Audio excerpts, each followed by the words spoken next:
Olá, grande abraço a todos vocês. Vamos falar um pouquinho de um dos eventos culturais mais importantes do Brasil no século XX, a Semana de Arte Moderna, realizada no Teatro Municipal de São Paulo no mês de fevereiro de 1922. Esse ano foi bastante emblemático para o Brasil, porque esse ano de 1922 era a comemoração do centenário dos 100 anos da independência do Brasil. Pois bem, o que foi a Semana de Arte Moderna? Foi um evento organizado por jovens artistas e intelectuais que desejavam transformar, revolucionar a produção artística e cultural do Brasil. Jovens como Mário de Andrade, Oswald de Andrade, Anita Malfatti, Menotti Del Picchia, Di Cavalcanti, Guiomar Novaes, o músico Heitor Villa-Lobos e tantos outros nomes importantes da arte brasileira.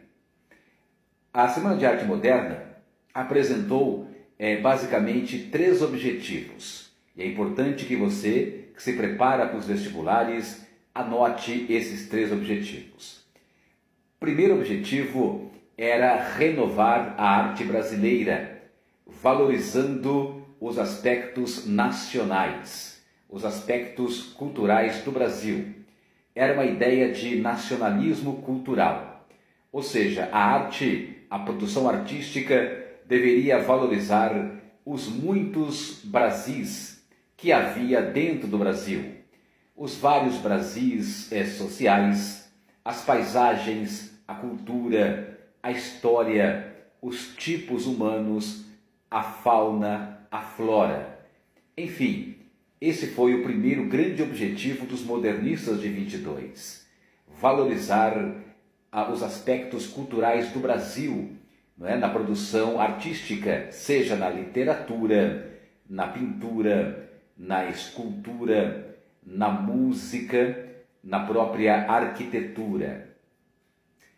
O segundo objetivo da Semana de 22 foi, digamos assim, adaptar as vanguardas europeias à produção artística nacional.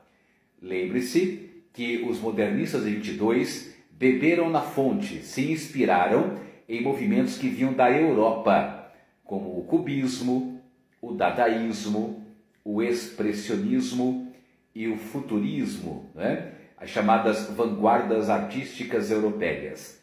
Mas atenção, como a semana tinha um cunho, um caráter nacionalista, as ideias das vanguardas europeias deveriam ser adaptadas, adequadas às realidades do Brasil.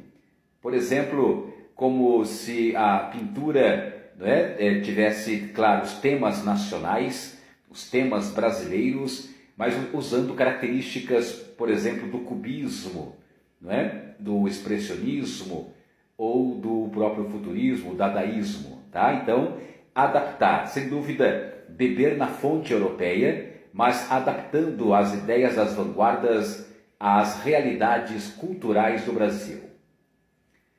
E a terceira importante característica dos modernistas de 22 era dar plena liberdade à criação artística, à prosa, ao verso, à pintura, à escultura, à música, à arquitetura, liberdade de criação, sem aqueles entraves tradicionais das escolas anteriores.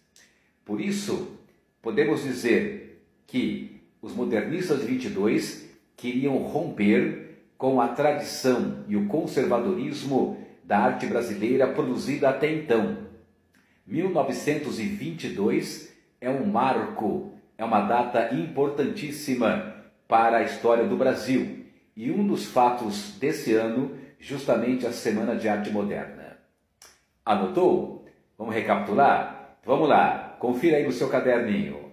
Semana de 22, evento realizado por jovens artistas intelectuais, reformistas, que queriam revolucionar, transformar a produção artístico-cultural do Brasil. suas 3 principais características. 1. Valorização da cultura brasileira, dos muitos Brasis que existem dentro do Brasil, valorizando aspectos culturais, sociais, ambientais, paisagísticos, etc. 2. Beber da fonte das vanguardas europeias, mas adaptando-as, fazendo uma releitura com os temas e com as realidades do Brasil. Produzir quadros e livros, por exemplo, com temas brasileiros, temas nacionais, utilizando características dessas vanguardas europeias. 3. Libertar a produção artística das amarras conservadoras, a prosa livre, o verso livre, as novas tendências nas artes plásticas. E lembre a ideia de ruptura, tá? A arte de 22, a semana, propunha, digamos assim, romper com o espírito parnasiano da época, aquele espírito conservador que simplesmente copiava, mimetizava a Europa aqui na cultura brasileira. Aprofunde o tema. A Semana de Arte Moderna de 22 é um tema fascinante e importante para o Enem, para os vestibulares e para a própria vida, para o conhecimento histórico. Abraço pedagógico do professor Evaldo Munareto.